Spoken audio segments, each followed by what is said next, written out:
Bonjour à tous. Bienvenue dans ce webinaire WhatsApp in France regarding energy communities. Euh, voilà. Je m'appelle Rémi Balegamire, responsable du projet ici, c'est Cluster Tweed. Je propose de commencer par une petite présentation de l'organisation. Donc, Tweed est une organisation créée en 2008 pour rassembler les acteurs privés, publics, académiques intéressé et actif dans le secteur de l'énergie. Et ici, depuis un peu plus d'un an, euh, les acteurs du secteur de l'eau ont également manifesté le besoin de pouvoir se réunir pour faire émerger et développer des idées innovantes. Ainsi donc, l'organisation a deux clusters, le cluster TWEED pour tout ce qui concerne l'énergie et le cluster H2O pour tout ce qui concerne l'eau.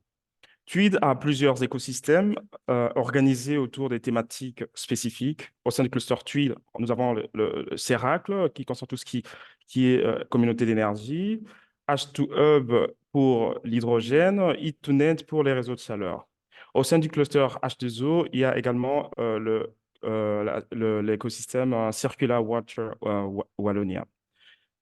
Nos métiers sont la cartographie des acteurs, les activités d'innovation technologique, le réseautage, l'internationalisation des activités de nos membres et le partage et la valorisation des connaissances, ainsi que les partenariats.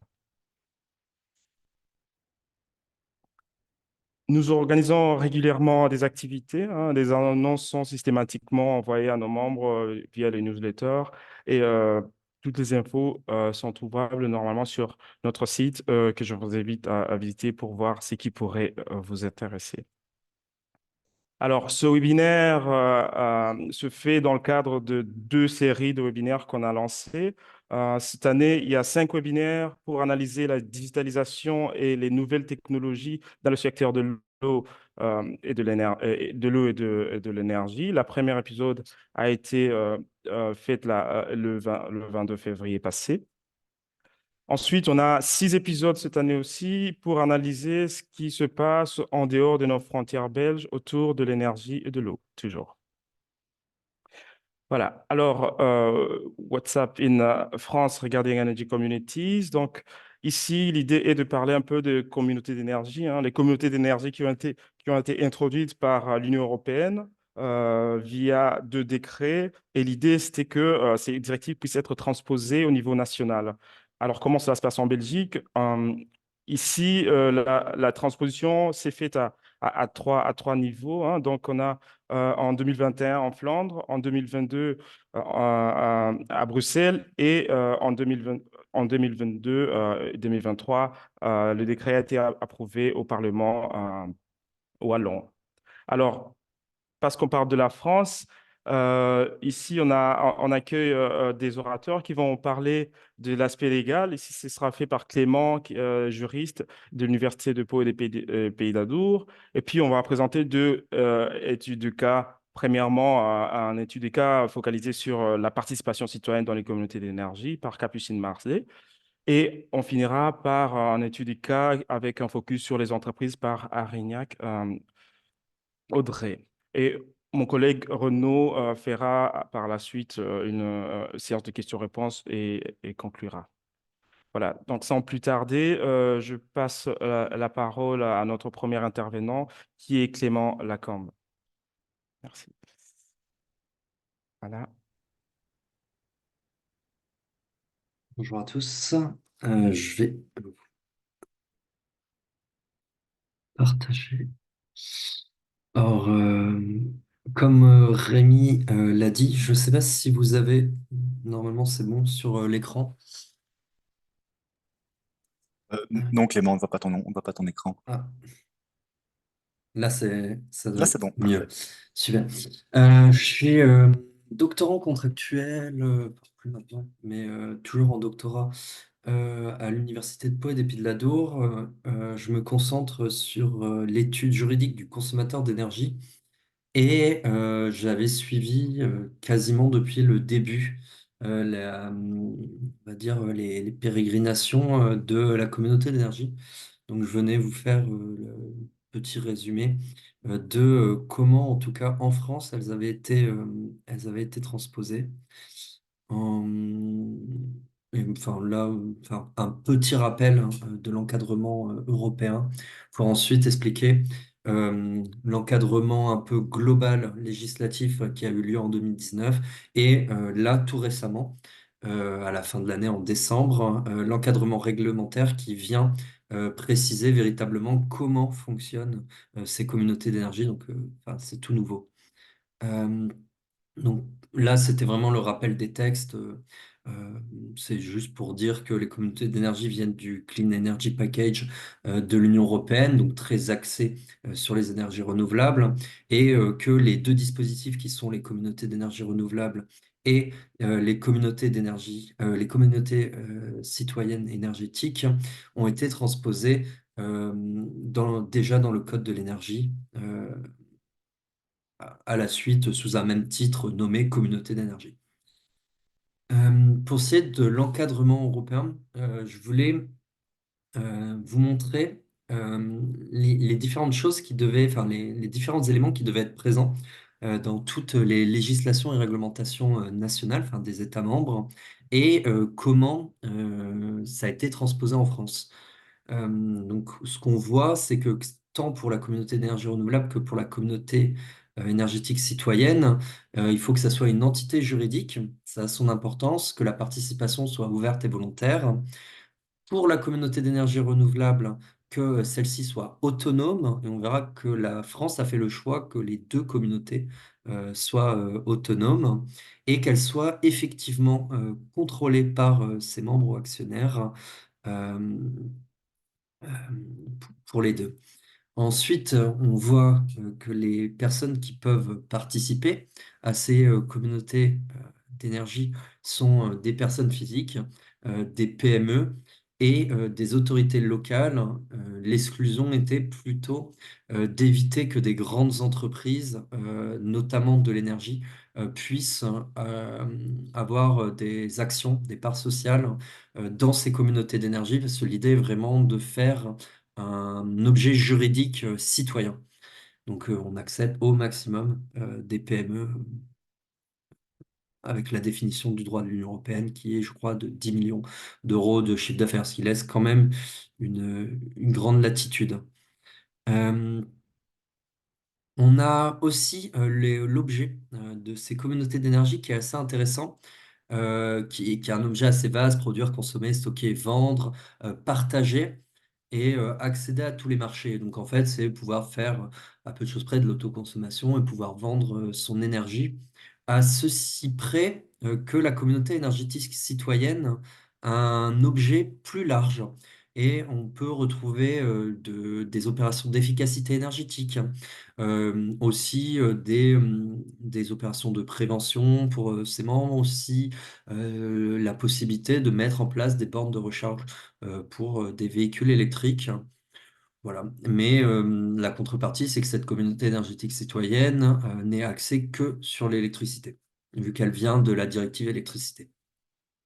Une chose avant de passer directement à la France, j'essaie de faire rapide parce que c'est le droit européen de 2018 et 2019, c'est cette notion de partage. C'était partager au sein de la communauté l'énergie renouvelable produite, qui aurait pu donner lieu en fait à un certain nombre de possibilités juridiques et qui finalement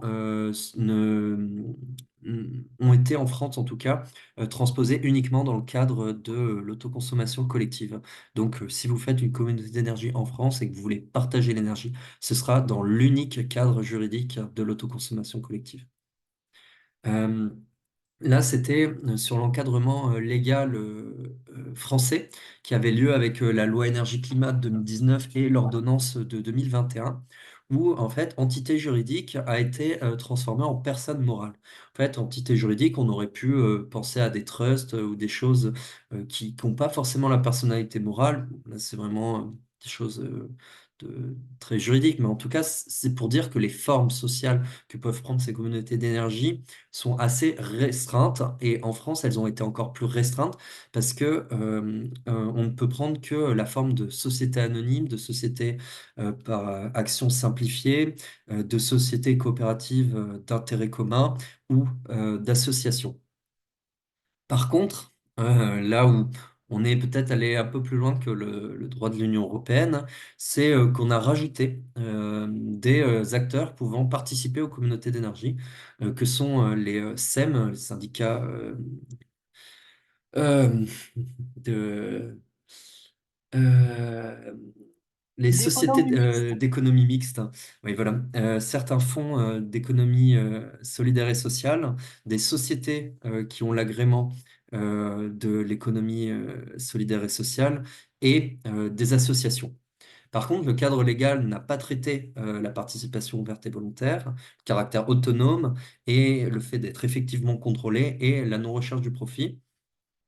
Par contre, elle a aussi écarté, en fait, c'était des options qui étaient faites par le droit de l'Union européenne. Il y avait des choses qui devaient être là, des choses qui étaient interdites, et il y avait des choses que les États membres pouvaient mettre ou non dans leur droit interne, comme la participation transfrontalière et la propriété et gestion des réseaux, ce que la France a fait le choix d'écarter.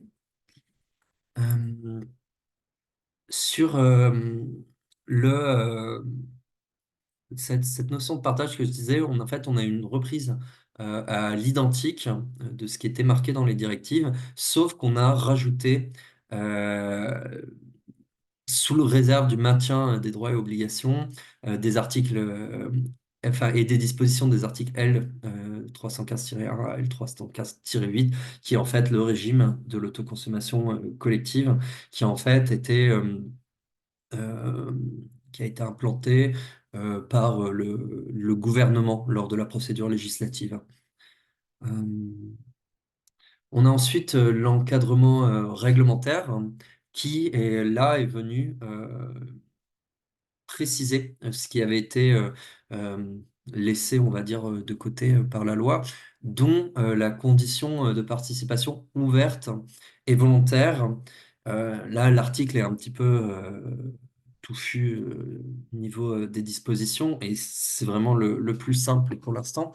Mais en fait, ce qu'il faut retenir de ces dispositions, c'est surtout ce renvoi aux articles L 224-14 et L 224-15. C'est que le législateur, enfin, le pouvoir réglementaire français a considéré que cette condition de participation ouverte et volontaire, en fait, se référait aux droits et obligations des consommateurs par rapport à leurs fournisseurs d'énergie. En fait, c'est la possibilité de revenir à un fournisseur d'électricité à tout moment, de pouvoir quitter à tout moment, de pouvoir résilier son contrat à tout moment, normalement sans trop de frais et dans un délai limité qui doit être de maximum un mois. Mais pour satisfaire à la réglementation européenne, ça devra être normalement sous 24 heures d'ici 2026. Euh, on a ensuite, et là un peu plus compliqué, l'encadrement sur l'encadrement réglementaire, c'est la condition d'autonomie. C'est en fait peut-être une spécificité française. Et en tout cas, je n'ai pas vu de conditions d'autonomie aussi strictes, qui est en fait la peur, peut-être, hein, ou en tout cas la méfiance vis-à-vis des entreprises, parce que quand les PME ou les petites entreprises participent à une communauté d'énergie, elles ne peuvent elles ne peuvent en fait détenir un certain nombre de droits de vote et ces droits de vote dans la communauté d'énergie sont comptés euh, les droits de vote de l'entreprise, mais aussi des potentiels salariés de cette entreprise. Et donc on se retrouve avec différentes conditions, mais que l'entreprise et ses salariés ne peuvent disposer ensemble de plus de 33% des fonds propres avec une, euh, une condition aussi de 40% euh, qui en fait se réfère au droit de l'Union européenne sur le contrôle d'une entreprise sur une autre et qui a été en fait rajouté, on ne sait pas trop pourquoi, parce que ça complexifie et et par rapport aux conditions précédentes, n'apporte que peu de choses.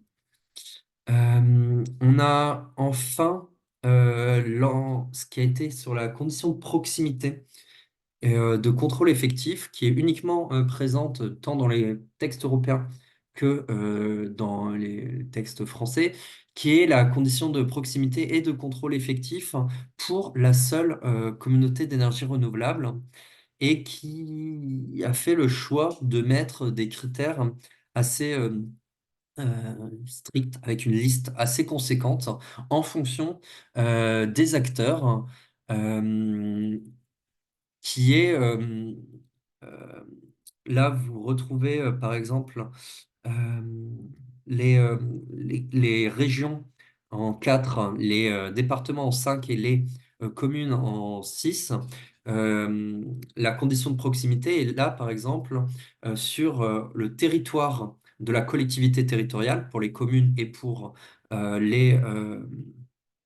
les départements ou enfin, et aussi pour les régions, ou les territoires limitrophes pour les seuls départements et communes. Donc, on a quand même une condition de proximité assez large euh, et peu et rien en tout cas sur véritablement le contrôle effectif, ce qui est assez différent sur certains membres, notamment si vous regardez sur les associations en deux, qui l'association doit être à proximité géographique, certes, mais aussi un minimum de 20 personnes physiques parmi les membres de l'association doivent être présents dans ce même critère géographique. Ce qui fait que si une association a le contrôle effectif, c'est-à-dire qu'elle a plus de 40% des droits de vote ou des parts, elle doit en plus avoir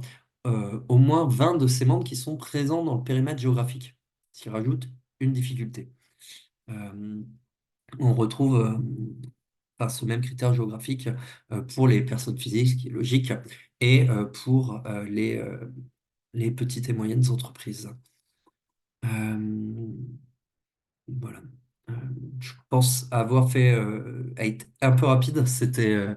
J'espère qu'il y aura des questions peut-être pour éclaircir. Je ne sais pas si j'étais très clair. Voilà. Ouais, C'est merci beaucoup, Clément. vraiment. Ouais. Oui, je rappelle juste que le webinaire, il est enregistré. Et Oui. s'il y en a qui veulent poser des questions, n'hésitez pas à écrire un petit message dans le chat et mon collègue Renaud, il reviendra à la fin. Je ne sais pas s'il y a déjà des questions ou on y retourne à la fin. Ouais, à toi la parole, Renaud, hein. Oui, hop là, voilà. Oui, bonjour. Donc effectivement, et je vois il y a une question, peut-être une nouvelle là, qui vient de se poser juste à l'instant. Euh, il y a quelqu'un qui demande, peut-être une question plus simple, Fla, qui demande si les conditions géographiques strictes de la CER sont applicables également en CEC, ce qui n'est moins le cas en région Wallonne, mais je te laisse répondre, Clément. Non, non, c'est vraiment juste pour la communauté d'énergie renouvelable. Donc là, il n'y a pas eu de surtransposition, contrairement aux conditions d'autonomie qui ont été mises pour les deux, alors que ce n'était pas prévu pour les textes européens.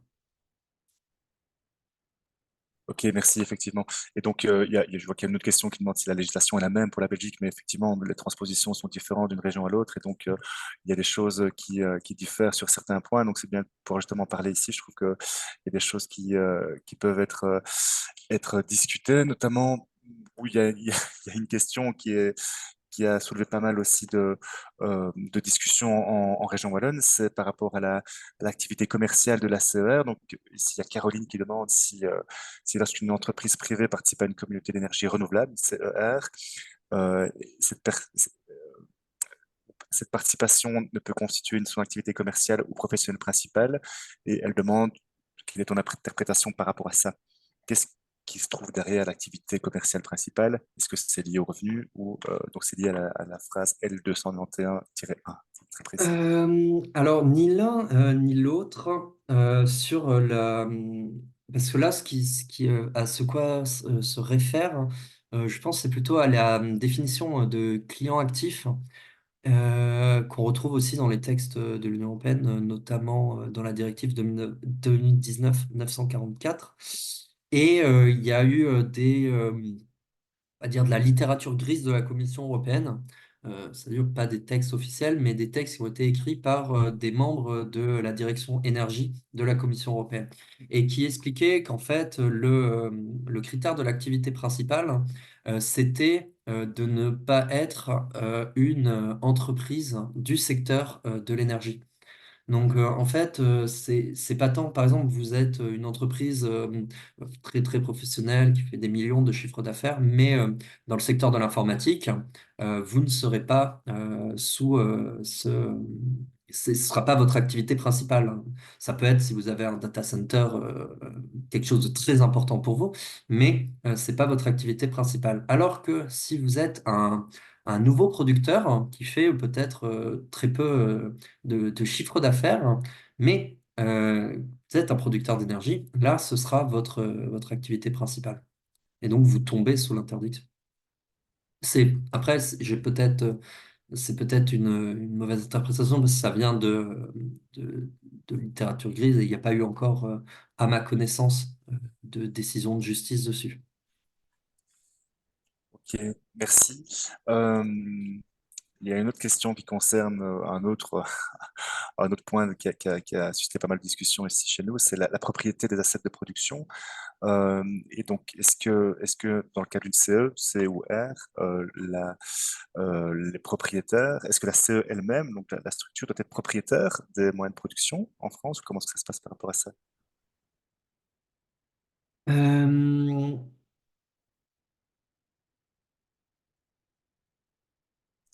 Il y a,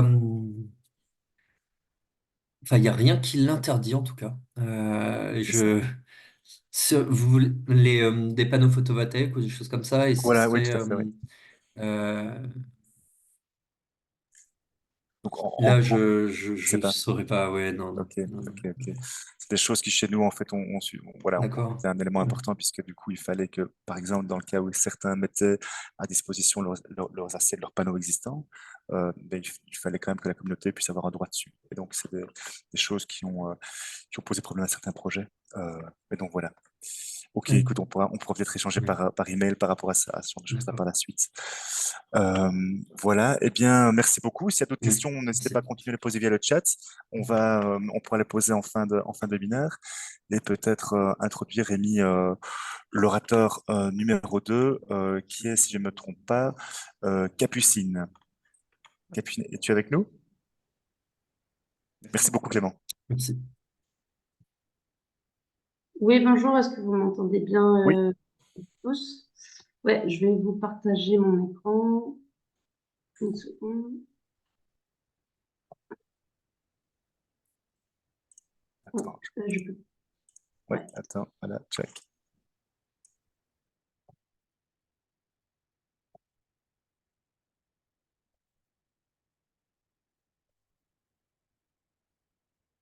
Hop, j'espère que c'est bon. Donc, merci Oui, de me recevoir aujourd'hui. Merci Clément pour tes explications. Moi, je suis Capucine Marzé. Je travaille pour une petite association qui s'appelle Anneau l'énergie renouvelable et solidaire 17. Je suis basée à La Rochelle, en Charente-Maritime, donc c'est dans l'ouest de la France, entre Bordeaux et Nantes. Et donc, nous, on est une petite association qui a été créée en 2017 avec pour but d'aider à la création de sociétés citoyennes de production d'énergie renouvelable. Donc, nous, on appelle ça comme ça, vous appelez ça communauté d'énergie, mais c'est la même chose. Et donc, on intervient en gros sur tout le nord du département pour aider à créer des sociétés citoyennes. Dans l'association, on est une soixantaine, dont une salariée, donc moi-même. Et on a créé trois sociétés citoyennes que je vous présenterai ensuite par la suite. Nous, on s'appuie sur des valeurs qui sont portées par Negawatt, qui est une autre association, qui sont avant tout la sobriété énergétique, l'efficacité et ensuite la production d'énergie renouvelable. Donc ça, c'est vraiment les trois valeurs qu'on prône, en particularité la sobriété et la production d'énergie renouvelable, tout ce qu'on ne peut pas économiser. Et on s'appuie sur toutes les sociétés citoyennes qu'on crée, s'appuient sur quatre valeurs très importantes pour nous, représente un peu la clé des sociétés citoyennes. Et s'il n'y a pas ces quatre éléments-là, nous, on ne considère pas ça comme une société citoyenne et en tout cas, on n'aide pas forcément à les créer. Donc, c'est un ancrage territorial. Donc, nous, c'est un peu ce que disait Clément tout à l'heure, on travaille beaucoup à l'échelle des communautés de communes ou des communautés d'agglomération parce que on trouve que c'est important que les gens puissent s'approprier les projets au niveau de leur territoire et que ça ne dépasse pas forcément, ça prenne pas des proportions trop énormes et que ce soit vraiment des projets qui soient adaptés au territoire en partant du principe que c'est les gens du territoire qui vont mieux le connaître et qui vont être plus capables de déterminer quels projets pourront s'implanter sur le territoire. Ensuite, on porte vraiment des valeurs de gouvernance ouverte, de gouvernance partagée, des modèles coopératifs, donc avec une gouvernance qui va être décorrélée en fait de l'actionnariat. Après, il y a différentes façons de les modéliser. C'est pas forcément une personne égale une voix, mais en tout cas, ça s'en rapproche fortement.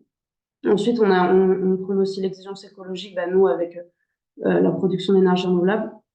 Et ensuite, une démarche non spéculative. Donc, nous, les sociétés citoyennes concrètes, c'est vraiment avec vocation de promouvoir la sobriété énergétique et de réutiliser la majorité de ces bénéfices, soit pour faire des actions de sensibilisation à la sobriété ou même d'actions directes d'économie d'énergie, soit pour réinvestir dans des projets. Les gens qui rentrent dans les sociétés citoyennes concrètes, ils font pas ça pour avoir des bénéfices. Voilà. Et donc, on place toujours les citoyens au cœur du projet. Donc, c'est vraiment eux qui portent les projets, qui les financent et qui les gouvernent. Donc, à la différence d'un financement participatif, nous, tous les projets qui sont portés par les sociétés citoyennes qu'on a créées, c'est vraiment les membres des sociétés citoyennes qui ont la gouvernance du projet et qui gardent la main dessus. Et ça permet, donc c'est eux qui financent ce projet, qui les gouvernent, et ça permet après aux bénéfices de revenir à la société citoyenne et donc au territoire. Alors en France, on n'est pas du tout les seuls à faire ça. Il y a des réseaux, il y a quand même pas mal de réseaux qui existent. Il y a beaucoup de réseaux au niveau régionaux. Je ne sais pas si toutes les régions françaises ont un réseau. En tout cas, nous, on en a un au niveau Nouvelle-Aquitaine qui s'appelle Sirena, qui a en fait un peu le même rôle que nous, donc d'aide à la création de sociétés citoyennes, et en plus un gros rôle de plaidoyer au niveau de la région. Et ensuite, il y a l'association, au niveau national, il y a ce qui s'appelle Énergie Partagée, qui ont à la fois une association dans laquelle ils regroupent, c'est une aide très, très, très précieuse pour nous aider à justement comment monter des sociétés citoyennes, comment monter des projets. Il y a des aides juridiques, il y a des aides pour tout. C'est aussi un bon réseau pour échanger avec les autres sociétés citoyennes. Et ils ont aussi un fonds d'investissement, là aussi citoyen, qui permet d'aider au financement des projets. Donc là, on voit sur la carte, il y en a à peu près 350 en France. La majorité, c'est quand même du photovoltaïque parce que c'est le plus simple à développer et puis c'est celui qui demande peut-être le moins d'investissement financier. Il y a quelques projets aussi éoliens, ça se développe de plus en plus. Et après, à la marge, il y a du bois énergie, la méthanisation, l'hydroélectricité et un tout petit peu de géothermie. Mais voilà, il y a quand même un fort réseau en France sur lequel on peut s'appuyer et avec de l'expérience. Donc, c'est vrai que nous, on travaille beaucoup, beaucoup en réseau et c'est quelque chose qu'on promeut vachement. Donc maintenant, je vais vous présenter un peu les sociétés citoyennes que nous, on a créées. Donc, je vais vous donner un peu de concret. On en a créé 3. La première, c'était en 2018 à Oléron. Donc, c'est une île qui est à côté de chez nous. Elle a été créée sous forme de SAS, donc de société commerciale, mais elle a vraiment des statuts de coopérative. Ils ont fait le choix, eux, de créer une société commerciale parce que dans les faits, ça va plus vite à mettre en place. Mais dans leur statut, ils ont une gouvernance partagée, ils ont aussi un territoire et toutes nos coopératives, enfin toutes les sociétés qu'on a créées, nous, on met aussi dans leur statut la volonté de faire de la sensibilisation à la transition énergétique et à la sobriété. Donc l'objectif numéro 1, c'est bien sûr de produire de l'énergie verte, mais il y a quand même dans toutes les sociétés qu'on a créées cette volonté aussi de promouvoir la sobriété, de faire de la sensibilisation. Donc cette société a été créée en 2018. Il y a aujourd'hui 230 sociétaires. C'est un modèle où en fait c'est un capital variable, donc tout le monde peut rentrer quand il veut. Et après, on peut aussi en sortir, bien entendu. Pour l'instant, ça n'a pas été le cas. Donc c'est basé sur l'île d'Oléron, et il y a 8 communes sur l'île d'Oléron, 7 sont rentrées dans la société citoyenne. Il faut savoir que majoritairement, c'est quand même des citoyens, des habitants, des gens comme vous, c'est moi qui sont dans la société citoyenne. Il y a aussi des collectivités locales, des associations et puis quelques entreprises. Sachant que l'organe de gestion d'OSS 17 se garde le droit de refuser ou d'accepter les gens qui postulent pour rentrer dans la société citoyenne. Je crois que jusqu'à maintenant, la seule qui a été refusée, ça devait être un McDo qui voulait rentrer pour se donner un peu une belle image. Donc ça a été un peu refusé. Voilà, donc eux, ils ont un fonctionnement, ça roule pas mal. Ils sortent à peu près une centrale par an, qui sont plutôt des petites centrales, mais ils sont quand même très très connus sur l'île d'Oléron. Ils ont une bonne entente avec les collectivités locales, qui sont d'ailleurs à l'origine de la création de la société citoyenne. C'est vraiment eux qui voulaient créer une société citoyenne. Et en fait, ils se sont répartis un peu avec les collectivités en disant que bah, c'est les collectivités qui avaient les moyens, qui investissaient sur les toitures publiques, et que eux récupéraient en fait les toitures privées. Donc là, par exemple, sur la photo, c'est une toiture sur une ferme, Donc voilà. Et là, ils ont à l'étude un projet au sol. Pour l'instant, ils ont que des projets en toiture. Et là, ils ont un projet au sol qui va être un peu plus gros, qui est à l'étude. Voilà pour la première société citoyenne. Si vous avez des questions, j'y répondrai plus tard. Ensuite, la deuxième société citoyenne qu'on a créée, c'est une coopérative. Elle est vraiment sur l'agglomération de La Rochelle, donc c'est vraiment au niveau de la ville. Elle a été créée en 2020, donc c'était pas forcément facile. Ils sont arrivés directement dans la période de Covid, donc ça a un peu changé les choses, mais ils sont aujourd'hui 200 sociétaires. On voit que le mode de fonctionnement est assez similaire d'avec OSS 17, mais il n'y a pas du tout le même appui des collectivités locales. Il n'y a que 5 collectivités locales qui sont entrées dans la coopérative, sachant que à La Rochelle, il y a 28 communes, plus la communauté d'agglo, donc on voit que c'est pas du tout le même engouement que sur l'île d'Oléron. Ils ont actuellement sorti leur premier projet, là, dont l'inauguration va se faire à la fin du mois, mais ça tourne déjà, qui est sur une toiture d'une salle des fêtes. Et ils ont deux autres, enfin, ils travaillent quand même pas mal avec les communes, ils rencontrent pas mal avec les communes pour créer d'autres projets. Et ils sont surtout sur un gros projet d'autoconsommation collective sur des bâtiments qui sont en construction. Il faut savoir que l'autoconsommation collective, donc c'est très difficile, enfin, c'est assez difficile à mettre en place en France. Il y a des restrictions qui sont assez strictes, donc qui font que c'est pas forcément facile de développer ce genre de projet. Et après, dans le fonctionnement, c'est aussi assez compliqué, donc c'est un peu une nouveauté pour eux. Il y a quelques projets quand même en France qui sont portés par des sociétés citoyennes. Mais nous, en tout cas, dans le coin, ça serait la première. Donc, c'est bien, c'est une bonne expérience aussi pour tout le monde pour apprendre à découvrir un peu ce que c'est. Donc, voilà pour La Rochelle. Tac. Et la dernière société citoyenne qu'on a créée, donc ça, c'était en 2022. C'est celle qui porte le plus gros projet, où là, elle s'appelle la COPEC. Donc, elle est en Aunis-Atlantique, donc c'est au nord de La Rochelle. C'est une communauté d'agglomération qui est assez rurale, mais où en fait, il y a beaucoup de gens qui viennent et qui travaillent sur La Rochelle, donc à la ville, mais qui habitent là-bas. Et là, la COPEC porte le premier projet de parc éolien citoyen de notre département, donc on en est assez fiers. Les travaux viennent de se terminer là, il y a quelques jours. Et donc, il y a les premières injections avec les tests qui sont faits sur le réseau là, depuis hier. Donc, on est super contents, tout s'est bien passé. Donc là, forcément, ça a apporté un plus gros engouement. Il y a 360 sociétaires, il y a 10 collectivités locales. Ça, c'est vraiment un projet qui est à la base porté par la commune sur lequel les éoliennes sont implantées, qui sont venus nous voir, nous, en tant qu'association, en nous disant, bah, écoutez, on voudrait faire un projet citoyen, mais on ne sait pas comment s'y prendre. Donc, en fait, l'association À nous l'énergie pour laquelle je travaille a un peu porté le projet à la place de la communauté d'énergie dans les débuts, parce que la communauté d'énergie n'était pas créée. Donc, on a un peu porté le projet éolien. Et en parallèle, on a créé la société citoyenne. Et donc, c'est un projet de 3 éoliennes pour de 16,8 MWh qui fait une production totale de 48 GWh par an. Donc, c'est les plus grandes éoliennes de France terrestre là actuellement. On a la chance d'habiter près d'un port, donc ça a facilité un peu leur transport.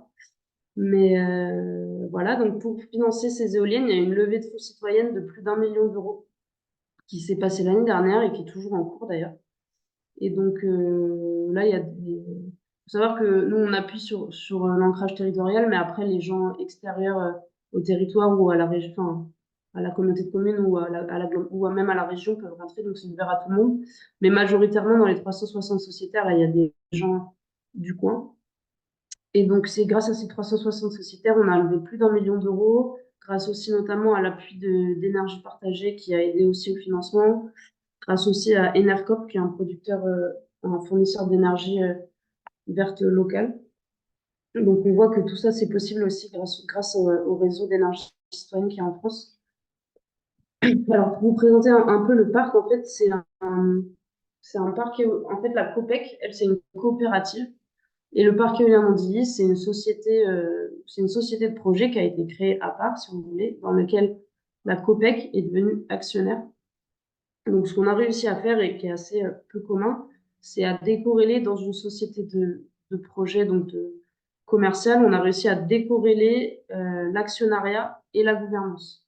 Donc, la COPEC est actionnaire seulement à 31% du parc. On travaille avec deux partenaires qui sont Valorem qui a 51% et qui lui est un développeur qui est basé près de Bordeaux, et Terra Énergie qui est un fonds d'investissement de la région Nouvelle-Aquitaine et qui eux a 18% du capital.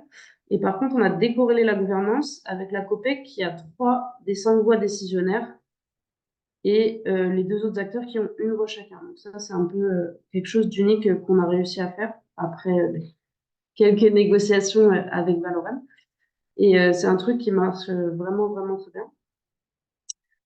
Et voilà, donc pourquoi est-ce que c'est un parc éolien citoyen? Déjà parce que, parce que la COPEC a la gouvernance et que la COPEC est une coopérative citoyenne. Ensuite, on a mis en place d'autres choses pendant toute la durée des études et puis depuis le début du projet jusqu'à aujourd'hui. C'est déjà une mutualisation des loyers. Donc, au début, à la construction du parc, avant de construire les parcs, le développeur éolien Valorem a été démarché des propriétaires de terrain en leur disant écoutez, on veut construire des éoliennes ici, mais en fonction des études, elles pourront soit être sur votre terrain, soit être sur celui des voisins. Donc, toutes les personnes qui ont été démarchées au début et qui ont accepté dans les débuts d'avoir une éolienne sur leur terrain si les études étaient favorables, dans le cadre du parc éolien d'Andilly, vont toucher des loyers, même si les éoliennes ne sont pas implantées sur leur terrain. Donc, les propriétaires sur lesquels les éoliennes sont installés touchent 70% du loyer et les 30% restants sont répartis entre les autres propriétaires parce que nous, on considère que c'est pas parce que les éoliennes ne sont pas sur leur terrain qu'ils n'ont pas la nuisance, sachant qu'ils sont juste à côté. Ensuite, depuis le début, donc c'est un projet qui dure quand même depuis 7 ans, on a mis en place un comité de suivi du parc. Donc, ça veut dire que 2 fois par an, on fait un comité ouvert où en fait, on fait un point sur où est-ce qu'on en est du parc, dans les études, dans son développement. Et on invite les opposants, les associations locales, les associations d'environnement, les élus, les habitants. Tous les gens qui veulent venir, peuvent venir. Et donc, ça a permis de faire remonter des inquiétudes et de les prendre en compte dans le projet, notamment sur le bruit, sur le nombre d'éoliennes. À la base, on partait sur un projet à 5 éoliennes. Et avec les échanges qu'il y a eu à ce comité de suivi, on est passé à 3 éoliennes. Ensuite, il y a vraiment une grande transparence dans le projet. Donc, c'est-à-dire qu'il y a un site internet sur lequel on partage vraiment toutes les études, tous les documents. Donc, toutes les infos sont disponibles en ligne, sont consultables. Et puis, nous, si on nous questionne, on n'a pas du tout de souci pour répondre à ça. Et ensuite, il y a des retombées économiques sur le territoire avec plus de 60 000 euros par an qui reviennent à la COPEC grâce à ce parc, qui sont utilisés directement dans des travaux de rénovation énergétique. Donc, ça sera chez des particuliers ou sur des projets ou sur des bâtiments des collectivités. Donc voilà, donc ça c'est vraiment des retombées directement de l'argent qui revient sur le territoire, en plus bien sûr des taxes. Et voilà. Et ce qui est important, c'est aussi la COPEC qui commence à être très connue et qui fait pas mal de sensibilisation aussi sur le territoire. Sachant que avec le chantier là, qui était en cours, là, qui a commencé en début d'année, il y a eu une grosse médiatisation. Au niveau national, on est passé sur tous les journaux d'infos nationaux, locaux, etc. Donc ça fait quand même une bonne pub pour le projet et pour l'énergie citoyenne en France. Voilà, j'en ai fini pour la présentation des sociétés citoyennes qu'on a créées. Nous, en tant qu'association, on ne s'arrête pas là. On continue à essayer de créer d'autres sociétés citoyennes. Là, le projet, c'est sur une commune un peu au sud de La Rochelle qui s'appelle Rochefort. Et voilà, on continue ça. Et puis, les sociétés citoyennes, elles continuent aussi à porter des projets. Donc, les Lucioles à La Rochelle, elles ont pas mal de projets à l'étude en toiture. Au SS17 aussi, ils essaient aussi de se mettre un peu à l'autoconsommation collective. Et la COPEC, qui porte le projet éolien, eux, l'objectif, c'est vraiment d'être multi-énergie. Donc, ils ont aussi, ils viennent de signer pour, enfin, ils sont aussi là, ils vont aussi commencer comment dire, un parc photovoltaïque au sol. Voilà. C'est tout pour moi. Merci. Super, merci beaucoup Capucine, c'était assez intéressant. On a reçu pas mal d'échanges ici même en interne par rapport à ta présentation. Donc effectivement, donc on a réussi à te contacter suite à la médiatisation qui a eu lieu dans le cadre du dernier projet. Donc c'est vraiment gai à voir. Donc, autant de projets qui émergent qui sont conduits de cette manière-là, avec l'innovation tant sur le modèle que sur la gouvernance. Et donc voilà, bravo, merci à toi. On a une petite question ici de Cédric Brut, mon collègue, mon directeur, qui se posait la question, puisqu'il y a des fournisseurs ici dans la salle. Donc, je pense qu'en France, c'est pareil. Donc, il y a donc des producteurs, des fournisseurs et puis les distributeurs également. Comment est-ce que ça se passe dans tes projets au niveau des frais des fournisseurs, puisqu'il y a peut-être un surcoût qui serait, je ne sais pas, répercuté d'une manière ou d'une autre pour les citoyens qui participent, ou est-ce que là, le régulateur, ou est-ce qu'il y a des dispositions spéciales qui sont prises au niveau tarifaire, soit sur le volume autopartagé, soit sur le volume résiduel de votre côté? Alors, c'est une question qu'on a beaucoup, si je comprends bien ta question. C'est est-ce que en fait les gens qui sont dans les sociétés citoyennes bénéficient d'un tarif avantageux sur l'électricité? Pour faire ça, il faut faire de l'autoconsommation collective. Et c'est ce que je disais tout à l'heure, c'est très compliqué à mettre en place. Donc, a priori, ça se ferait sur le projet là qui est en cours à La Rochelle, qui est porté par les Lucioles. Et c'est vraiment l'objectif, avec en plus l'idée de faire des tarifs sociaux qui seraient un peu qui varieraient en fonction des revenus des gens. Sinon, nous, c'est quelque chose qu'on aimerait bien faire. Mais en France, c'est limité, l'autoconsommation collective, c'est limité à un périmètre qui, si je dis pas de bêtises, est de 2 km de rayon ou de diamètre. Donc, dans les milieux ruraux, c'est pas forcément possible. Et c'est limité aussi à 2 mégawatts, je crois, de production. Donc, nous, c'est quelque chose qu'on aurait bien aimé, par exemple, faire en Antilles, mais la puissance était beaucoup trop importante et on n'allait pas brider une éolienne. Enfin, pour nous, ça n'avait pas de sens de brider une éolienne, pouvoir la remettre, enfin, avoir de l'autoconsommation collective. Ce qu'on essaye de faire, par contre, c'est de faire des contrats de gré à gré directement avec, par exemple, des collectivités locales ou des entreprises sur les productions. C'est quelque chose qu'on est en train d'essayer de réfléchir là, notamment à la COPEC, parce que forcément la production est importante, mais c'est pas fait pour l'instant. Oui. On a plus ou moins, enfin, en tout cas, il y a des similitudes avec ce qui se passe chez nous. Donc, il y a des réductions qui sont prévues aussi pour l'autoconsommation collective au sein d'un même bâtiment, mais c'est pas un périmètre, c'est un bâtiment, qui vont en tout cas être proposés prochainement, euh, mais pas pour la communauté. Donc, ça veut dire, juste pour préciser un peu ma question, donc la personne, donc le citoyen qui participe à l'échange d'énergie, ou à la communauté d'énergie citoyenne, n'a pas de surcoût du fait qu'il participe à la communauté. Son tarif reste le même et c'est juste qu'il participe globalement à quelque chose qui est intéressant au niveau sociétal, plus que, oui, ok, que financièrement. Ouais, aucun Ni dans, avantage ni dans un financier sens, à participer à ces projets pour l'instant. et ni des avantages financiers. Il n'y a pas non plus de surcoût, quoi. Non, il n'y a pas de... Sauf pour la levée de fonds qu'on a eu avec la COPEC, où là, il y a un taux d'intérêt qui reste assez faible, qui est entre 3 et 5%. Mhm. Ça reste assez faible, mais à part ça, pour l'instant, tous les gens qui sont rentrés, il n'y a pas eu par exemple de dividendes sur les parts sociales. Pour l'instant, il n'y en a pas eu du tout. Et sur le tarif de l'énergie, il y a eu 0 avantage. Mhm. Donc, Ok, c'est des gens merci. qui sont très engagés et qui veulent agir sur leur territoire et faire changer les choses. C'est ça. Ok, merci. Je ne sais pas si c'est Mathieu que je pense qui pose la question, mais peut-être pas. Le périmètre d'une ACC est donc plus limité que celui d'une communauté. Donc, comme tu l'as dit, je pense qu'effectivement, c'est 2 kilomètres, c'est ça pour une ACC? Ouais, c'est 2 kilomètres, il me semble.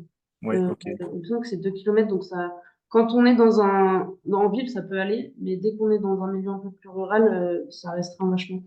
Et puis, dans tout ce qui va être après organisation, il faut créer une personne morale qui va après regérer la redistribution. Oui, Caroline dit qu'il y a des dérogations qui sont possibles, ça va jusqu'à 10 kilomètres. Mais il faut demander une dérogation. Et puis, dans les communes rurales, tout dépend des projets, hein, mais nous, par exemple, avec le parc éolien, ça serait resté trop juste. Là, on a une production qui va permettre d'être l'équivalent d'à peu près 10 000 personnes, sachant que la communauté de communes sur laquelle c'est 30 000 personnes. Donc là, tu réponds à Caroline qui pose justement la question par rapport aux aux communes rurales qui sont peut-être plus Et détendues. ouais, c'est 10 kilomètres. Ok, voilà. Ok, ok. Je te remercie. Voilà, je vois le temps qui file. S'il y a d'autres questions, on peut les reprendre peut-être en fin de webinaire. C'est juste pour ne pas trop manger le temps de l'intervenante suivante. Donc, merci beaucoup pour tout ça. C'est vraiment super intéressant. On partagera les slides, hein, donc si tu es toujours bien d'accord, avec tout le monde. Et tes coordonnées également, s'il y avait d'autres questions plus précises qui pouvaient être posées par rapport à tous ces projets. Pas de souci. Voilà. Merci. Merci Capucine. Voilà, maintenant je vais peut-être introduire la deuxième oratrice, donc Audrey, que je vais peut-être, que je vois qui est Bonjour. déjà activée. Bonjour.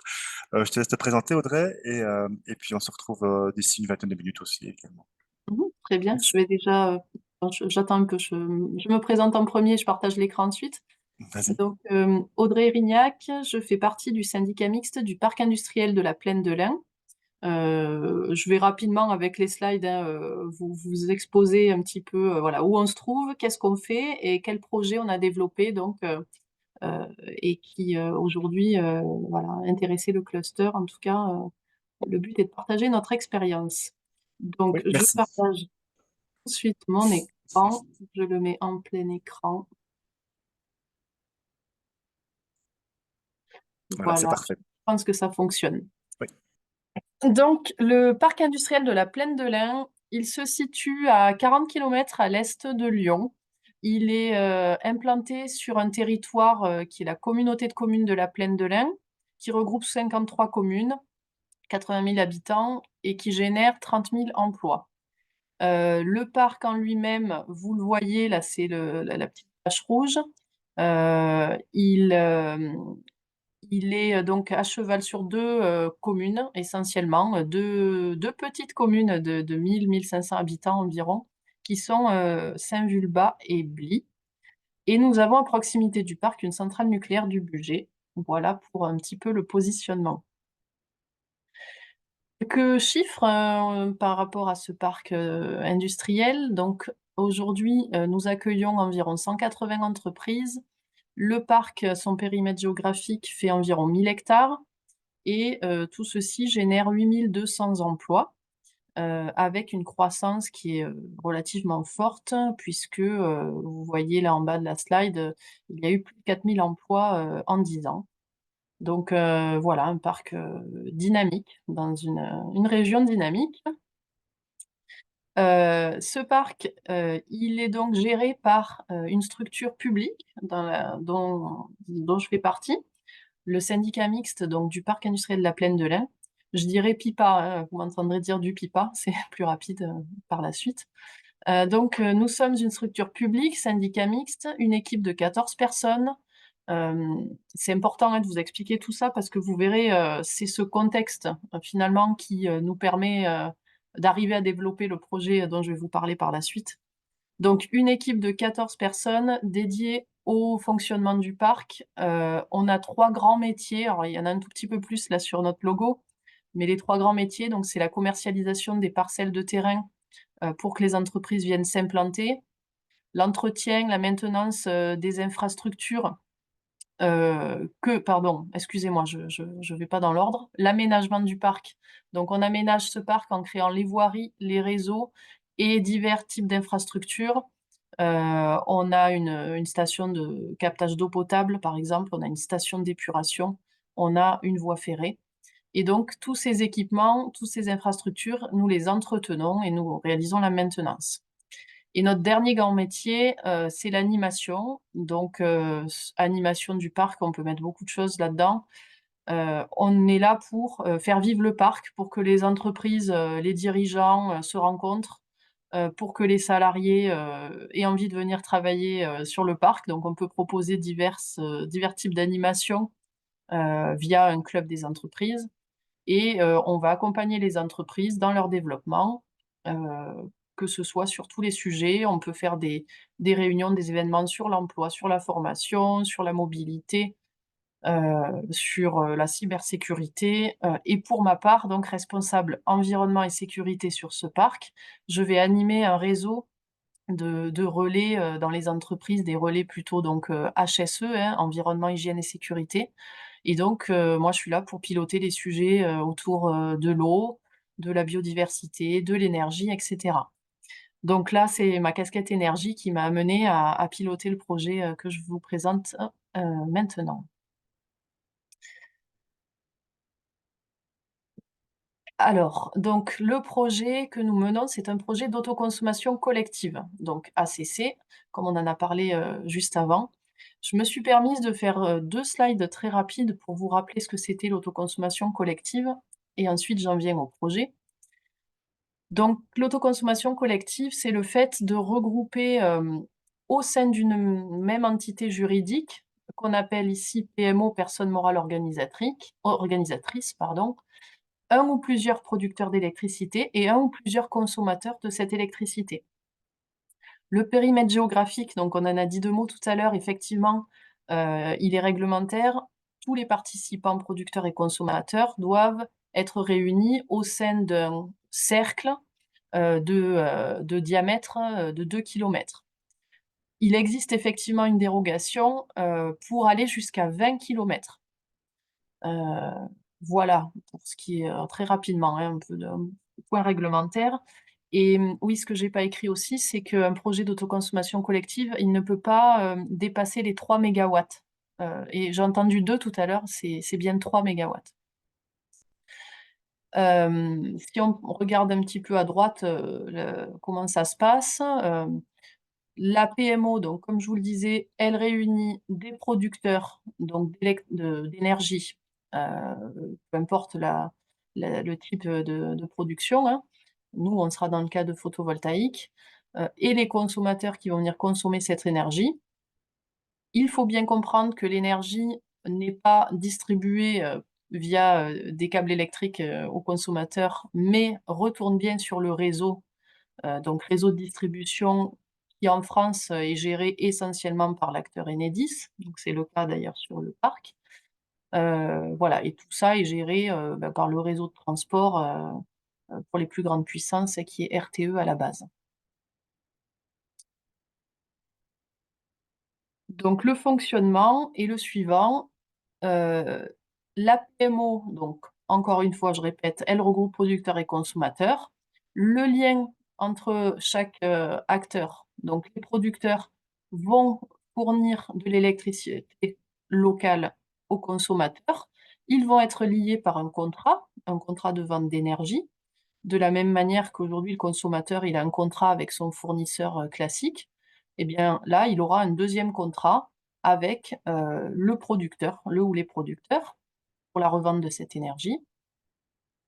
De même, la PMO donc est reliée par un contrat avec ses producteurs et ses consommateurs et son rôle essentiel, dans l'opération, c'est d'être, l'interlocuteur unique du distributeur donc qui est Enedis, et il existe également un contrat à mettre en place entre Enedis et la PMO.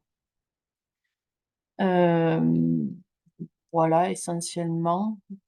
Heu Quand il y a autoconsommation collective, le consommateur, il va donc consommer de l'énergie produite localement, mais il garde aussi son contrat d'électricité avec son fournisseur classique, puisque il est quand même très très rare et ça serait un peu risqué de toute façon de se fournir que auprès de ce producteur d'énergie locale. Donc il garde toujours un contrat avec son fournisseur actuel. Le projet que nous sommes en train de développer est le suivant. Donc nous l'avons appelé le projet Astrée. Il se situe sur la commune de Bly. Ça, c'est le sommaire. Donc je vais vous présenter la société de projet, l'équipe, pourquoi on mène ce projet, hein, qu'est-ce qui nous a poussé à aller vers ce type de projet, et ensuite avec quelques détails techniques et d'organisation du projet, etc. Je vous montrerai ça dans les slides qui suivent. Donc tout d'abord, la société de projet. Donc qu'est-ce qu'on a voulu faire? Comme je vous l'ai dit au début, on est un syndicat mixte, une structure qui gère un parc d'activités. On est très proche de nos entreprises. D'ailleurs, vous m'entendez dire nos entreprises. On a en contact dans chaque entreprise le dirigeant pour certains sujets, le responsable HSE par exemple pour les sujets liés à l'environnement, à la sécurité, et d'autres personnes encore pour d'autres sujets. On accompagne ces entreprises, comme je vous l'ai expliqué, dans leur développement. Dans le cas d'extension aussi, éventuellement, hein, ça peut être une entreprise qui veut nous racheter encore du terrain pour déployer son activité, etc. Donc, cette relation que nous avons avec nos entreprises, je pense, nous permettent d'arriver à monter ce type de projet. Voilà, donc parmi les entreprises qui sont sur le parc, il y en a une notamment, et un dirigeant plutôt, qui m'a permis de mener un projet pilote déjà d'ACC sur le parc avec son entreprise à lui. Donc il est producteur d'un petit projet avec 2 installations photovoltaïques sur 2 de ses bâtiments et on revend à l'électricité, alors pas une entreprise du parc pour le coup, mais à la piscine de la commune de Saint-Vulbas. Et donc ce monsieur, ce dirigeant d'entreprise, il nous a permis déjà de faire le projet pilote, ce qui nous a permis de mettre en place une PMO, des contrats, de faire le lien avec Enedis, etc. Ce qui nous a permis d'apprendre, hein. On a appris de par ce premier projet. On l'a pas fait tout seul, donc on est accompagné. Et c'est ce qui nous a conduit à ce projet Astrée, qui est un projet là structurant pour le coup. Donc au final, le projet, il a été pensé sous la forme suivante. Ce sont des dirigeants donc d'entreprises du parc, plusieurs dirigeants qui représentent 5 entreprises du parc qui ont souhaité être investisseurs pour le projet Astrée. Le syndicat mixte fait partie aussi de cette société de projet, donc on est aussi investisseur, mais on a seulement 10% du capital social. Ce capital s'élève à 1 700 000 €, comme vous le voyez sur la slide. Et donc, cette société de projet investisseur est accompagnée de différents prestataires, puisque, comme vous l'avez dit aussi avant, je l'ai entendu, la CC, c'est quand même assez complexe à mettre en œuvre. Donc, on est accompagné par un bureau d'études, un AMO qui pilote le projet. J'ai complètement oublié de mettre ici le logo du spécialiste en ACC qui est Enogrid. Et puis ensuite, pour monter les dossiers de permis de construire, d'études environnementales, etc., il nous a fallu nous associer également à d'autres partenaires. Donc voilà, déjà la base, les investisseurs avec qui on est accompagné, et voilà comment on est parti pour construire le projet. Ensuite, ce que je voulais vous dire tout à l'heure, et j'ai un peu switché du coup, c'est que notre objectif, donc syndicat mixte, hein, c'est de promouvoir le parc, c'est d'accompagner nos entreprises sur divers sujets. Donc évidemment que l'énergie est un sujet qui préoccupe. On s'est donc rendu compte que développer un projet d'ACC sur le parc, ça s'y prêtait plutôt bien, puisque le périmètre géographique, on n'est pas trop embêté. Le projet a commencé dans le rayon des 2 km. La réglementation a évolué entre-temps. On peut prétendre à la dérogation pour aller jusqu'à 20 km, ce qui nous permet d'ouvrir notre projet aujourd'hui à plus de consommateurs. Et en tout cas, on peut donc dire que les 180 entreprises potentiellement peuvent consommer l'électricité que nous allons produire. Je vous explique après où est-ce qu'on produit. Donc enfin, l'idée derrière tout ça, c'est évidemment de contribuer au développement de l'énergie renouvelable sur le territoire. Si on développe un projet, on imagine que d'autres projets pourront sortir de terre, qui seront portés directement par les entreprises sur leur toiture, pourquoi pas, hein, de bâtiments, sur leur parking, peu importe. En tout cas, il pourra y avoir d'autres entreprises qui demain souhaitent produire de l'énergie, qui en produiront peut-être trop pour leurs propres besoins et qui donc verront un intérêt à faire de l'autoconsommation collective avec des entreprises voisines. Donc ce sera un modèle reproductible. Bien entendu, on propose une électricité verte et locale, ce qui contribue aux objectifs de certaines entreprises qui doivent aussi évoluer, qui ont parfois des objectifs groupes. On réduit la facture énergétique de l'entreprise puisque le but, c'est de vendre une électricité qui soit moins chère que celle qu'ils achètent aujourd'hui chez leurs fournisseurs classiques. Ils sécurisent le coût de l'énergie dans le temps, puisqu'on va vendre à un tarif qui peut être indexé, hein. Après, chaque contrat de vente d'électricité se voit au cas par cas. Mais en tout cas, l'idée, c'est de leur proposer un tarif qui soit et qu'ils aient de la visibilité sur plusieurs années sur l'évolution de ce tarif-là. Aujourd'hui, on a beaucoup moins de visibilité quand on regarde le marché de l'énergie. Et puis évidemment, on est là pour, pour créer, une dynamique de territoire, hein, ce qui est déjà le cas, mais le faire par un nouveau moyen. Pérenniser les entreprises et vous allez voir, on a choisi une parcelle de terrain sur le parc pour produire l'électricité, pour y apposer nos panneaux solaires, parce que cette parcelle de terrain est touchée par un plan de prévention des risques technologiques. Nous avons des Céveso, des entreprises classées Céveso sur le parc, entreprises à risque, qui ont généré ce plan de prévention et donc il y a des parcelles de terrain aujourd'hui sur lesquelles on ne peut pas accueillir d'entreprise à cause de ces risques. Donc cette parcelle de terrain en question, eh bien on s'est dit, elle est toute dédiée à ce type de projet et à accueillir des panneaux solaires. Là, je vous ai repris la première photo, donc Lyon, le parc industriel. Vous voyez là, ici, la délimitation du parc et les entreprises, donc vous voyez plutôt les gros entrepôts ou les grandes entreprises de logistique et l'industrie, hein, bien sûr, puisque nous accueillons tout type d'activité.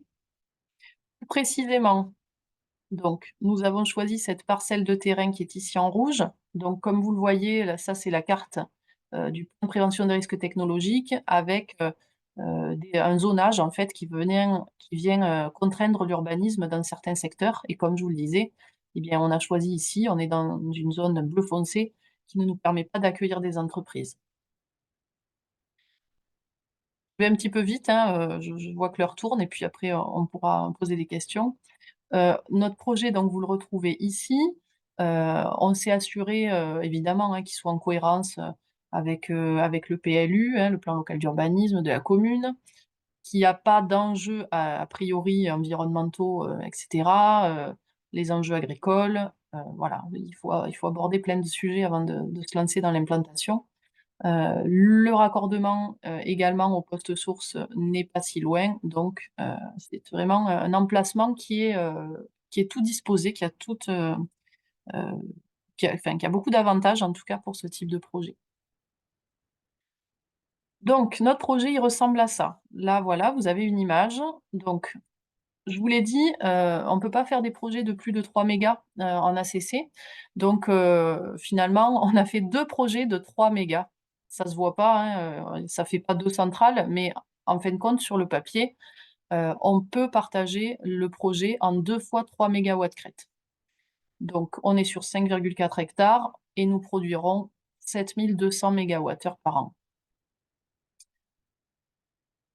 Lorsque nous avons fait l'étude de potentiel l'année dernière, de lancer les dossiers de de permis de construire et d'études environnementales, il fallait être sûr que cette électricité, nous allions pouvoir la distribuer, que les entreprises seraient intéressées et que nous en aurions suffisamment pour maximiser la consommation de cette production.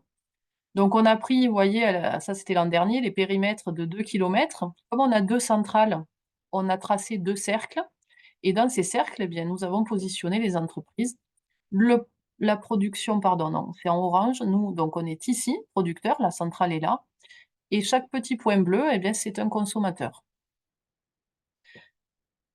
Ces consommateurs, nous les avons répartis sur les 2 tranches donc de centrales. Donc là, c'est le travail de notre partenaire Enogrid. C'est eux qui sont capables, une fois que les entreprises ont fourni, leurs données, de consommation d'énergie, eh bien, Enogrid va regarder la complémentarité, de ces sites et il a donc réparti de cette manière-là les différentes entreprises de manière à couvrir, hop, vous le voyez sur la slide suivante, de couvrir, toute la production, quasiment, de la centrale. Donc en fait, vous voyez en bleu, c'est la somme alors excusez-moi, on est sur une tranche, hein. On parle d'une tranche donc de 3 mégas. C'est la somme en bleu de tous les besoins des consommateurs qui ont été, associés à cette tranche et en jaune, c'est la production photovoltaïque de notre centrale. On est sur une échelle d'1 an, donc vous voyez évidemment qu'on produit plus l'été que l'hiver. Et finalement, vous voyez, on n'a quasiment pas de surplus. Un tout petit peu, mais vraiment très léger, l'été, mais globalement, les entreprises, avec leurs besoins, absorbent toute l'électricité. Et ça, c'était bien un objectif qu'on souhaitait.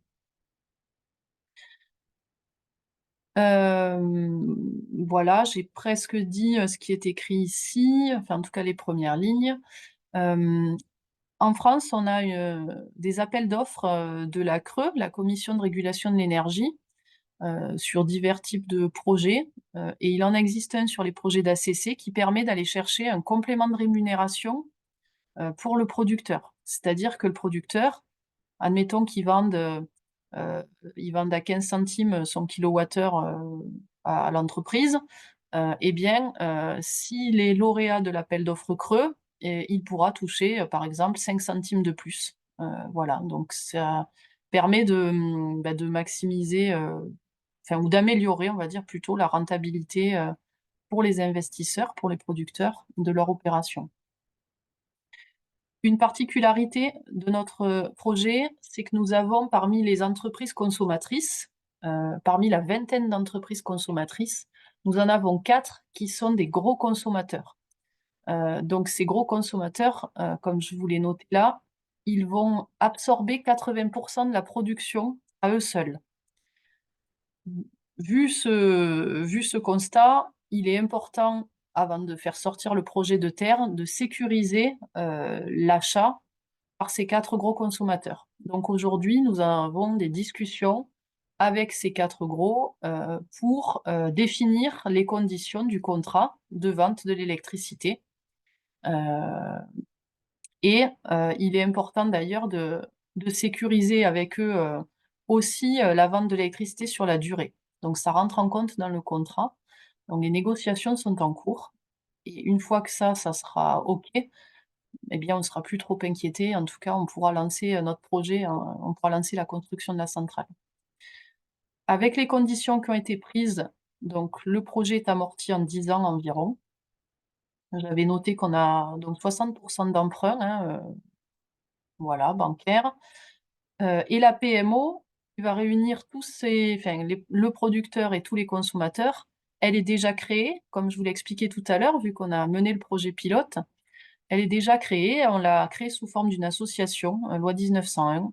Elle s'appelle Energia et donc elle attend plus que de recevoir, tous les projets d'ACC, soyons positifs, qui pourront, prendre naissance sur le parc. J'en ai terminé. Vous avez mes coordonnées, vous voyez en bas de cette slide, si jamais, vous souhaitez, par la suite me poser une question. bien que je ne sois pas la personne technique, la plus technique sur le projet, hein, on s'appuie énormément sur Enogrid, qui eux sont spécialistes de la CC et qui nous accompagnent aussi grâce à des outils qu'ils ont développés et qui permet ben, de faire ces études de faisabilité et puis ensuite d'accompagner un projet qui y vit avec un outil qui permet voilà, de réaliser l'exploitation de la centrale, les échanges avec Enedis, etc., etc. Super. Merci beaucoup, Audrey. C'est assez Avec complet. plaisir. C'était assez intéressant, complémentaire surtout avec ce qui était présenté juste avant toi. Donc, il y a plusieurs questions dans le chat, hein, donc je vais peut-être te les reprendre en les regroupant un petit peu. Donc, il y a des questions qui s'adressent plutôt sur le volet financier, avec, avec une coopérative justement qui pose une question, Gérard, sur le coût d'utilisation du réseau.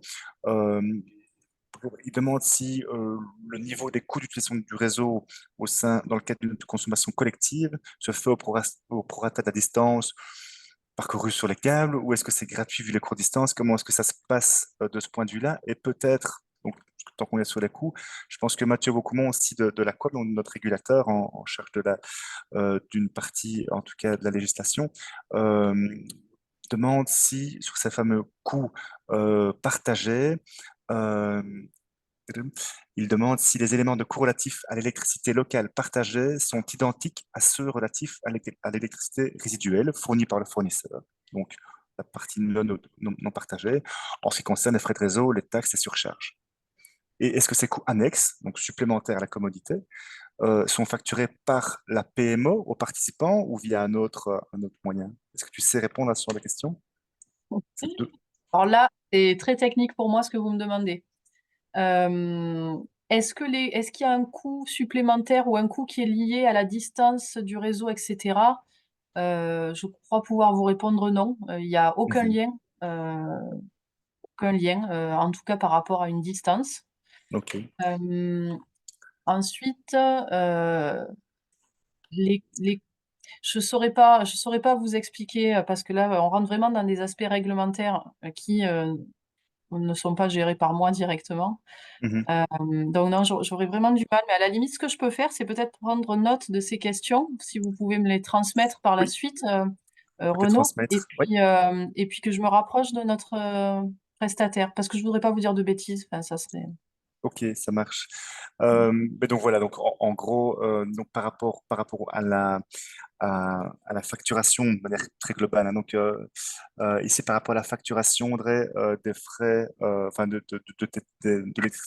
l'électricité, donc tu confirmes bien qu'il y a un avantage quand même qui se fait Oui, à participer. oui, oui, tout à fait. En fait, l'objectif, c'est bien de trouver l'équilibre entre, euh, entre l'investisseur qui, lui, vient chercher une rentabilité dans son projet et le consommateur qui, lui, ne consommera que si, alors, sauf si vraiment, peut-être, il y en a quelques-uns qui sont prêts à acheter plus cher parce que c'est de l'électricité verte et locale, mais il n'y en a pas beaucoup. Donc, il faut trouver aussi un intérêt pour le consommateur à participer à ce projet-là. Et de toute manière, le projet, il ne se fera pas sans les consommateurs. Mhm. Donc, c'est voilà, c'est là où des discussions sont entamées, en tout cas avec les gros consommateurs, comme je vous l'ai expliqué. Ensuite, pour les plus petits, entre guillemets, ou les moyens consommateurs, les plus petits consommateurs qui finalement viennent se greffer au projet, mais le projet peut totalement vivre sans cela. Là, on va pas aborder les choses de la même manière. On va pas aller discuter et négocier un tarif avec chacun de ces moyens ou petits consommateurs. Ça serait trop long et chaque cas est particulier. Ils ont tous déjà un contrat d'électricité qu'ils ont plus ou moins négocié. Donc, en fait, on peut pas chercher le compromis avec chacun. Pour ces Ok. entreprises-là, on cherche à leur proposer un tarif que l'on pense intéressant de manière assez globale. Mais peut-être qu'il y en a un ou deux qui nous dira, ben non, parce que moi, j'ai renégocié mon contrat à tel moment, donc j'avais des meilleurs prix. Ou alors, comme je suis super bon à la négociation, ben, j'ai des prix plutôt assez bas par rapport à d'autres entreprises voisines. Et peut-être que celui-ci, ben, il dira, ben non, finalement, j'entre pas dans le projet. Mhm. Mais, Ok, mais voilà, super. tout l'intérêt, c'est de trouver quand même un prix qui puisse être attractif pour la plupart, pour la Ok, donc majorité. voilà, donc c'est ça, donc c'est pas du cas par cas pour tout le monde, mais quand même du coup Non, une réduction qui se fait sur la facture pour ces personnes-là, voilà. ces URD-là. Oui. Et voilà. Ok, on parle du pas de temps, là je vois qu'il y a des discussions par rapport au pas de temps, donc en région Wallonne on parle effectivement du quart d'heure, donc c'est la base horaire qui permet de faire le bilan. Mm. Donc voilà, alors, Clément a répondu déjà que c'était plutôt de l'ordre de la demi-heure C'est ah, chez vous. c'est 10 minutes. C'est pas tant de 10 minutes sur Ah lesquelles voilà, il faut récupérer les données. ok. Donc ça fait pas mal de gestion aussi derrière en termes de données à récupérer. Ça se fait ex post, je suppose que ça se fait, tout ça se fait à la fin, après une certaine période, on fait le bilan tous les mois peut-être, et c'est à ce moment-là que les calculs sont réalisés. Non, il me semble pas que ça se passe comme ça. Donc en fait, comment ça se passe? Quand on a voulu mener l'étude de potentiel, j'ai pris le téléphone et j'ai appelé toutes les entreprises à qui j'avais déjà parlé et expliqué ce que c'était l'autoconsommation collective en leur disant, ben voilà, on monte un projet, souhaitez-vous être consommateur? Si vous le souhaitez, dans ces cas-là, on leur envoie un papier pour qu'ils nous donnent l'autorisation d'accéder à leurs données via Enedis. Donc, quand je dis on, c'est Enogrid, hein. Ça, c'est le job d'Enogrid, hein, clairement. Donc, Enogrid récupère l'autorisation de l'entreprise et là, elle se rapproche d'Enedis et elle va récupérer ses consommations à un pas de temps de 10 minutes sur les 2 dernières années. Euh, oui, c'est ça. Ils prennent 2 ans de recul et c'est sur cette base-là, avec tous les consommateurs, ils vont mixer un petit peu voilà, toutes les consommations de chacun, voir où sont les complémentarités et arriver à définir le projet le meilleur possible en associant ces consommateurs sur une centrale. Alors dans notre cas, sur 2 centrales du coup. Ok. Mm. Ok, super. Merci beaucoup pour tout ça. Donc effectivement, pour les précisions, on pourra te faire un petit mail dans la suite. On partagera de toute façon tes coordonnées aussi, enfin vos coordonnées à tous, Bien toutes sûr. et à tous. Et donc on pourra faire des mises en contact par la suite. Voilà, je vois que Rémi partageait son écran, euh, mais ce n'est pas. Est-ce que c'est toi qui partages, Rémi? Hop, non, ça ne fonctionne pas.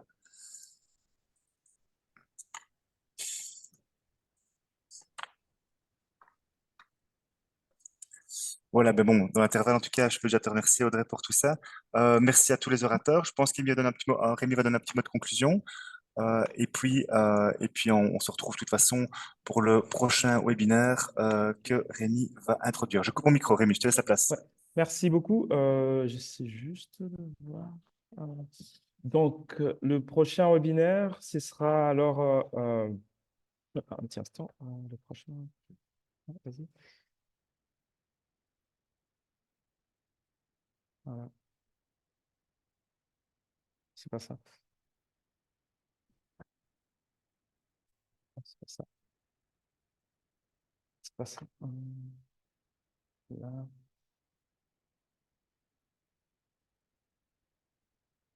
Voilà, tu vois. OK. Merci beaucoup.